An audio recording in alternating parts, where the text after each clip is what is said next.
ભૂપતભાઈ ભાયાણીએ જે વાત કરી અથવા જે ચર્ચાઓ કરી, ઇકોઝોન ને લઈને એણે એવી વાત કરી કે ભાઈ ઘણા બધા લોકો લડવા માટે નીકળી પડ્યા છે, તો મેં એનો જવાબ પણ આપ્યો. આજે પણ તમારા મીડિયાના માધ્યમથી પણ જવાબ આપો કે નીકળવું જ પડે. જ્યારે તમારા ખેડૂતને તમે જેના પાસે મત લેવા ગયા હતા એ લોકોને જરૂર છે આજે, તો આજે નીકળવું જ પડે.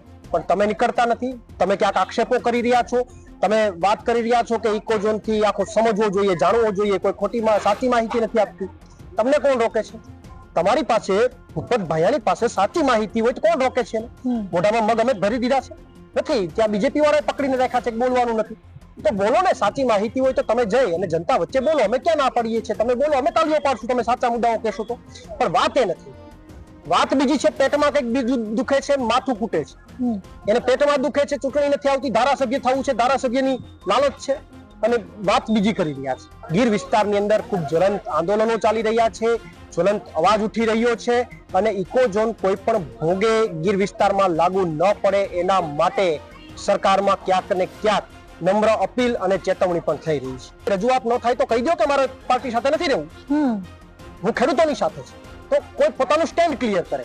અને ભૂપતભાઈ જે છે એ એમ કહે છે કે ખંભા ઉપર બંદૂક ન ફોડી જાય, ખેડૂતોના ખંભા ઉપર જોજો કોઈ બંદૂક ન ફોડી જાય. જુનાગઢના ગીર જંગલને લઈને એક ઇકોઝોનનો જે પ્રશ્ન છે એને લઈને હાલ તો જુનાગઢ, ગીર સોમનાથ અને અમરેલી 3 જિલ્લાના જે ખેડૂતો છે એ ખૂબ નારાજ છે. એક તરફ 60 દિવસની જે નોટિસ આપવામાં આવી હતી કે 60 દિવસની નોટિસ પૂરા થયા પછી કોર્ટ છે એ આ કાનૂન લાગુ કરી દેશે, અને જેને લઈને ખેડૂતોમાં એક રોષ છે કે હાલ હવાલ હંમેશા લીધે ફોરેસ્ટના જે કર્મીઓ હોય છે એ લોકો ખેડૂતોને હેરાન પરેશાન કરતા હોય છે, અને એટલા જ માટે એ લોકો ઇકોઝોનનો વિરોધ કરી રહ્યા છે. આ અંગે આપ અને કોંગ્રેસે અનેક આંદોલનો કર્યા છે વિસાવદરની અંદર, ગીર સોમનાથની અંદર અને જુનાગઢની અંદર, અને જેને લઈ અને ખેડૂતો છે એ અત્યારે આપ અને કોંગ્રેસને સપોર્ટ આપી રહ્યા છે.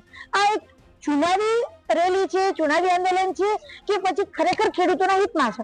આ અંગે આપણી સાથે વાત કરવા માટે અત્યારે આપણી સાથે છે પ્રવીણ રામ, કે જે આપની અંદર ખૂબ સારા નેતા અને કાર્યકર પણ છે, અને ઇકોઝોનને લઈને ખૂબ સચોટ અને કદાચ એમ કહીએ કે એ ખૂબ સારી રીતે ખેડૂતોની વેદનાને જાણે છે.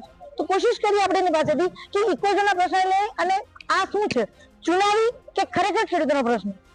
પ્રવીણભાઈ, આ જે ખેડૂતોનો પ્રશ્ન છે ઇકોઝોનનો, એ ખરેખર ચુનાવી છે કે પેલા તો સાચા ખેડૂતોના હિતમાં છે? પહેલી વાત તો એ છે કે દેશની અંદર સૌથી મોટો કોઈ દુઃખની બાબત એ હોય, દરેક મુદ્દાઓને રાજકીય રીતે વર્ગીકૃત કરી નાખવામાં આવે, દરેક મુદ્દાઓને ચુનાવી મુદ્દાઓની અંદર વર્ગીકૃત કરી નાખવામાં આવે, અને એના કારણે મહત્વના મુદ્દાઓ ક્યાંક ને ક્યાંક ઢંકાઈ જતા હોય. મહત્વની વાત એ છે કે અત્યારે વિથિન 6 મહિનાની અંદર એવી કોઈ પણ ચૂંટણીઓ, તાલુકા, જિલ્લા કે વિધાનસભાની ચૂંટણીઓ આ ગીર વિસ્તારમાં નથી આવી રહી.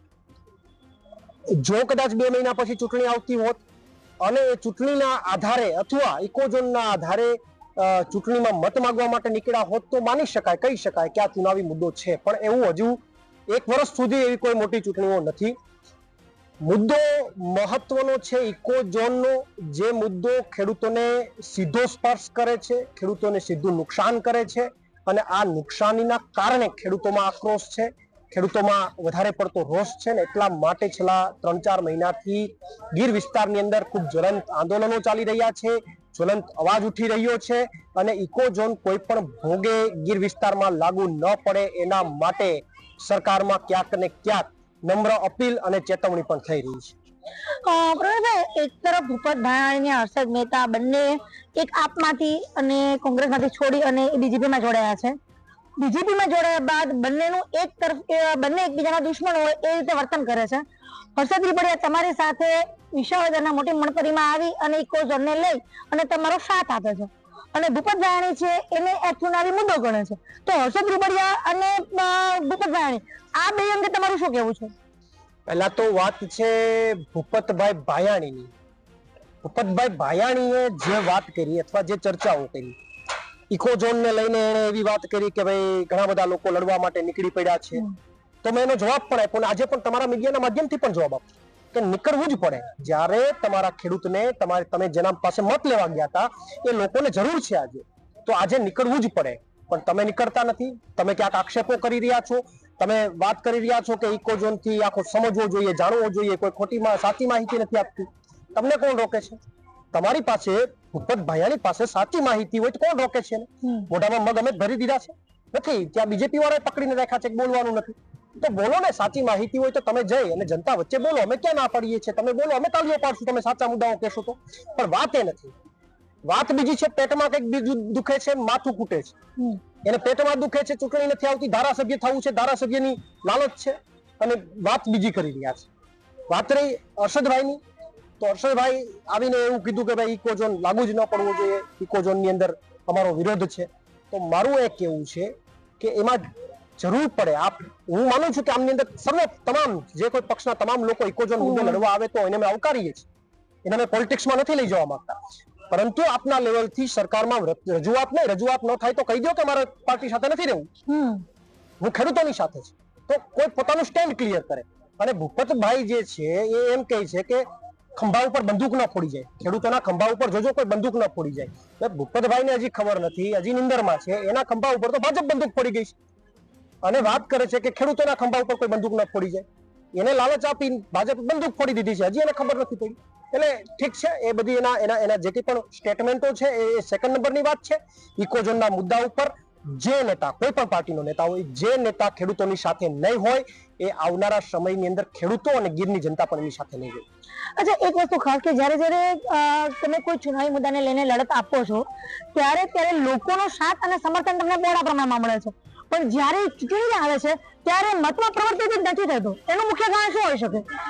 થાય છે ને, મતમાં પરિવર્તિત થયા છે. આમ આદમી પાર્ટી ગુજરાતની અંદર પહેલી વાર જ્યારે ચૂંટણી લડવા ઉતરી, પહેલી વાર ચૂંટણી જ્યારે પાર્ટી લડતી હોય ત્યારે સંસાધનો ન હોય, કાર્યકર્તાઓ ઓછા હોય, તમામ શક્યતાઓ ઓછી હોય.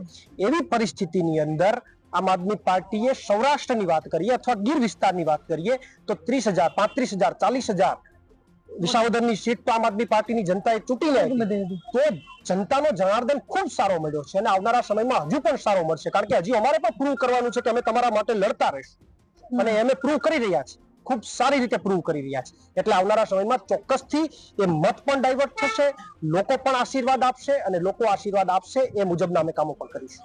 હર્ષદ રીપડિયાએ એક કોર્ટમાં પિટિશન કરી હતી, અને એ પિટિશનને લઈને છેલ્લા 1.5 વર્ષથી વિસાવદરની જે ચૂંટણી છે એ જાહેર થતી નથી, અને હજુ પણ આગામી સમયમાં જ્યાં સુધી પિટિશન પાછી નહીં લેવાય ત્યાં સુધી આ ચૂંટણી થવાની નથી. તો આ અંગે આપનું સ્ટેટમેન્ટ શું રહેશે? જુઓ, જનતાનું હિત ઈચ્છતા હોય, આજે એ વિસ્તારના ધારાસભ્ય નથી, ધારાસભ્ય વિહોણો આ વિસ્તાર છે, તો વિસાવદર વિસ્તારને ખૂબ મોટું નુકસાન છે. આપણે કોઈ પણ નેતા જો જનતાનું હિત ઈચ્છતા હોય તો એમણે પિટિશન પાછી ખેંચી લેવી જોઈએ. સાથે સાથે બેનો વાક છે, ભૂપતભાઈએ રાજીનામું આપ્યું એટલે સીટ ખાલી પડી છે. તો પહેલી વાત તો ભૂપતભાઈના કારણે વિસાવદરની જનતાને નુકસાની થઈ છે. બીજી વાત, હર્ષદભાઈ ખેંચતા નથી તો એના કારણે વિસાવદરની જનતાને નુકસાની થઈ રહી છે. ત્રીજી, ભાજપને ડર છે કે ચૂંટણી આવશે તો આમ આદમી પાર્ટી જીતી જશે, એટલે ભાજપ ખેંચવા માટે તૈયાર નથી. એટલે ત્રણેયની મિલી ભગત છે ને એના કારણે વિસાવદરની જનતા પીસાઈ રહી છે. એક મિનિટ વચ્ચે મૂકું છું એટલા માટે કે હર્ષદ રીપડિયા પિટિશન નથી ખેંચતા એની પાછળનું કારણ એવું પણ હોઈ શકે કારણ કે હવે બીજેપી પાસે ભૂપતભાઈ અને હર્ષદ રીપડિયા બંને છે કે જે બંને ધારાસભ્ય થવા માટે દાવેદારી કરી રહ્યા છે. હર્ષદ રીપડિયા પોતે ઇકોઝોનના માધ્યમનો સપોર્ટ એટલા માટે કરી રહ્યા છે કારણ કે ઇકોઝોનના માધ્યમથી એ ફરી પાછા ખેડૂતોની અંદર પોતાની એક વર્ચસ્વ જમાવવા માંગે છે, જેથી કરીને એ આગામી ચૂંટણીમાં ટિકિટ મેળવી અને ફરી પાછા ધારાસભ્ય થવા માંગે છે. તમને એવું લાગે છે કે આ જે અમારું એનાલિસિસ છે ક્યાંક સાચું છે? હર્ષદભાઈને ભાજપ ટિકિટ જ નથી આપવાની. ભૂપતભાઈ ભાયાણી ટિકિટના કમિટમેન્ટ સાથે પાર્ટીમાં ગયા છે. હર્ષદભાઈને ભાજપ ટિકિટ જ નથી આપવાની. પહેલી વાત તો એ છે. બીજી વાત એ છે કે આખી જે વાતમાં છે એમાં બીજેપી ચૂંટણી આવે તો બીજેપી હારી જાય એમ છે, આમ આદમી પાર્ટી જીતી જાય એમ છે. આ કારણોસર કોઈ પણ ભોગે ચૂંટણી આવવા દેવા માટે એ લોકો તૈયાર નથી. બાકી તો આવી પિટિશનો બીજા રાજ્યોમાં પણ ઘણી બધી થઈ છે, છતાં પણ ચૂંટણી આવી છે. અહીંયા બીજેપીની પણ મિલી ભગત છે કે ચૂંટણી આવવા દેવા માટે સહમત નથી અને રાજી નથી. અને હવે ઇકોઝોનને લઈને આગામી તમારી રણનીતિ શું? ઇકોઝોનને લઈને આગામી રણનીતિની અંદર ઉત્તરાયણના દિવસે દરેક ગીર વિસ્તારમાં ઇકોઝોન નાબૂદ કરવાના નારા સાથેના પતંગો ચકશે, પતંગો કાપવામાં આવશે, અલગ અલગ રીતે વિરોધ થશે, સાથે સાથે નાટ્યાત્મક રીતે વિરોધ થશે, અને સમગ્ર વિરોધ કરીને સરકારને એક સંદેશ આપવામાં આવશે કે જો સરકાર ઇકોઝોન નાબૂદ નહીં કરે તો સરકારની પતંગને પણ અમે કાપી નાખશું. આવો એક સંદેશ અમે ચોક્કસથી આપીશું. આવનારા સમયમાં અન્ય મોટી સભાઓ તાલાડાની અંદર અને અન્ય વિસ્તારોની અંદર મોટી સભાઓ થશે, અને સરકારની સામે ગીરના લોકો ચોક્કસથી મોટી સંખ્યામાં અને મોટી વાત સાથે એક જ મુદ્દાનો કાર્યક્રમ લઈને આવ્યા છે. ઇકો ઝોનને સંપૂર્ણ રીતે સદંતર નાબૂદ કરવામાં આવે. હળવા નિયમ, કડક નિયમ એ વાતમાં નથી. માત્ર એક જ વાત છે, સદંતર ઇકો ઝોનને નાબૂદ કરવામાં આવે અને આ નાબૂદ કરાવીને ગીરની જનતા જમશે. તો આ બાબતે પ્રવીણ રામ કે જેઓ ઇકોઝોનને લઈ અને ખેડૂતોના પ્રશ્નો લઈને વાચા આપી રહ્યા છે. ખેડૂતો એમના સમર્થનમાં આવે છે, મોટી સંખ્યામાં ખેડૂતો ઉમટી પડે છે. જો આ ચુનાવી મુદ્દો હોય તો ખેડૂતોનો અત્યારે ઉપયોગ થઈ રહ્યો છે કે કેમ એ તો આવતા ચુનાવમાં ખબર પડશે, પરંતુ હાલ વિસાવદરની ચૂંટણીના કોઈ એંધાણ નથી અને એટલા માટે જો પ્રવીણ રામ ઇકોઝોન લડતા હોય તો ખેડૂતોના પ્રશ્નોને સાચા અર્થમાં વાચા આપી રહ્યા છે એવું લાગી રહ્યું છે. હરભાઈ જોશી, ગુજરાત તક, જુનાગઢ.